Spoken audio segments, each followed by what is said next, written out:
Let me be honest with you for a second. The moment drip marketing drops, logic leaves the building and we all suddenly become part-time detectives, part-time theory crafters, and full-time clowns refreshing social media every 3 seconds, hoping for another PNG. And today, the universe rewarded that unhealthy behavior. Because we finally got the first official 3.2 drip marketing reveal, and yes, it is for one of the most teased characters since the early 3.0 cycle. If you have been paying attention to story hints, background lore crumbs, or suspiciously specific NPC dialogue, you probably already had a guess who this was going to be. And now we do not have to guess anymore. We officially have Segrika. You're welcome back to the channel. Kamusta sa inyong lahat. And I'm going to say it right now, the marketing team knew exactly what they were doing with this reveal, because this is one of the cleanest presentation drops we have had in a long time. The color direction is sharp, the visual identity is very deliberate, and the overall vibe screams, this character will either be meta-defining or emotionally devastating to skip, possibly both. Unfortunately, there are rumors suggesting she might be the only 5-star releasing in version 3.2, which raises the big question of whether this could finally be the patch that introduces a brand new 4-star alongside her. This is important because we are in need of a 4-star unit for Toon Break. But before all that, Amieth is finally here, and realistically, she is not a solo investment. She may break damage records, but you will probably want her weapon and possibly Lupa or Chisa alongside her. Maybe you're still eyeing Galbraina or saving for Luke Herson. That's a lot, considering that there aren't a lot of Asterites available. If you're a whale, or if you need some help with farming Asterites, check out my loot bar link down in the description and pinned comment for cheaper than in-game top-ups. Loot bar offers up to 25% discounts, plus an extra 10% off when you use my link. It is widely used by wuwa players, has strong Trustpilot ratings, and supports DIY top-ups on your PC or mobile, where you get the discounts without sharing your password to do it. If you're looking to top up and save big, Loot Bar is a straightforward and secure way while supporting the channel. So, let's get back to it. What makes this reveal interesting is not just that she exists, but how they chose to present her. The art direction leans heavily into this academic, mystic aesthetic. It's very composed, very calculated, and very much giving I solve ancient cosmic puzzles before breakfast, which lines up extremely well with the lore description they released alongside the visuals. From the official description, we know she's a student tied to the Star Academy and someone who works with Royan rune systems while trying to reach some form of higher mastery or enlightenment path. The wording is very intentional. It paints her as someone who is constantly dealing with complex problems, confusion, and internal struggle, but chooses to confront it directly instead of backing off. That usually translates into one of two gameplay philosophies in Wuthering Waves, either hyper-technical execution gameplay or extremely aggressive damage identity. And then we got the second part of the reveal, which honestly might be more important than people think. The short video teaser focuses on rune patterns forming a web-like structure and reacting to frequency pulses. That's a huge keyword drop. Anytime this game starts talking about frequencies, resonance behavior, or true names of energy systems, it usually means layered combat interactions, not just press skill and numbers go up. Now, here is where we move from confirmed information into the extremely dangerous territory of educated guessing.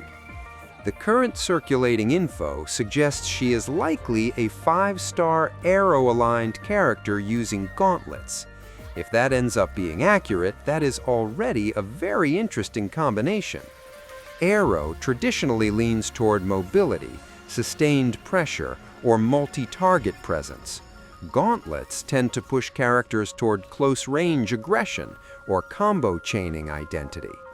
Put those together and you potentially get a hypermobile close-range DPS that never really lets enemies breathe. Then there's the Echo set Sound of True Name, which gives 10% Aero DMG on the 2-piece and, on the 5-piece, increases Echo skill crit rate by 20%, while also granting 15% Aero DMG bonus for 5 seconds after dealing Echo skill damage. If this set is intended for her, it lines up extremely well with an Echo skill-focused main DPS identity, and there does not appear to be any direct interaction with toon break mechanics, which could make her more flexible when it comes to team building and supporting options. It is also worth noting that Choi Wen is currently the only character who directly buffs Echo skill damage in the game, and the 4-cost Echo tied to this set is the Nameless Explorer, which buffs both arrow damage and Echo skill damage. And then there's the role classification rumor saying she is expected to be a primary damage dealer. That alone already flips a lot of early expectations. A lot of players initially assumed she would lean towards support or sub-damage because of the scholar-style presentation. But Wuthering Waves loves doing this thing where the character that looks like they would politely buff the team instead punches reality until it stops moving. If you are a Choi Wen haver, there is potential good news, because early info suggests her damage may scale with Echo skill damage. If that ends up being accurate, Choi Wen could become a very high-value teammate for her. The interesting part is that there has been no clear mention of toon break mechanics so far, although, to be fair, it is still very early in the information cycle. Now, let us talk banner predictions, because I know that is what half of you are here for. You're not here for lore. You are here because you need to know whether to save or emotionally spiral. If we look at historical rerun behavior, this game does not wait very long to rotate characters back in, unless they're being saved for milestone patches.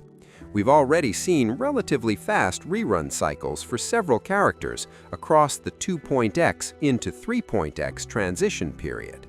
That pattern suggests 3.2 will likely include at least one rerun that fills a missing rotation slot, rather than just a random popularity pick.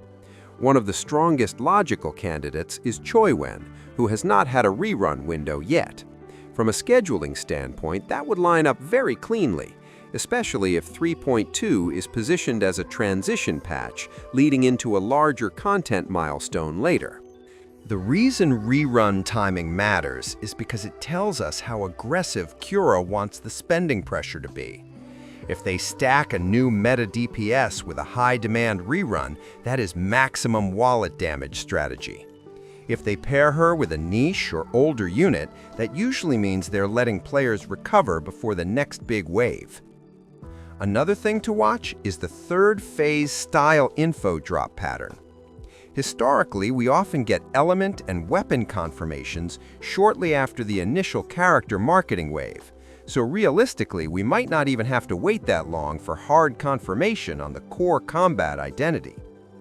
Once that data lands, the entire conversation changes, because once element, weapon, and role are locked, theory crafting teams can start mapping synergy frameworks, energy loop viability, and buff stacking efficiency. That is when we go from vibes-based analysis into spreadsheet territory. For now, the biggest takeaway is simple. Segrika is real.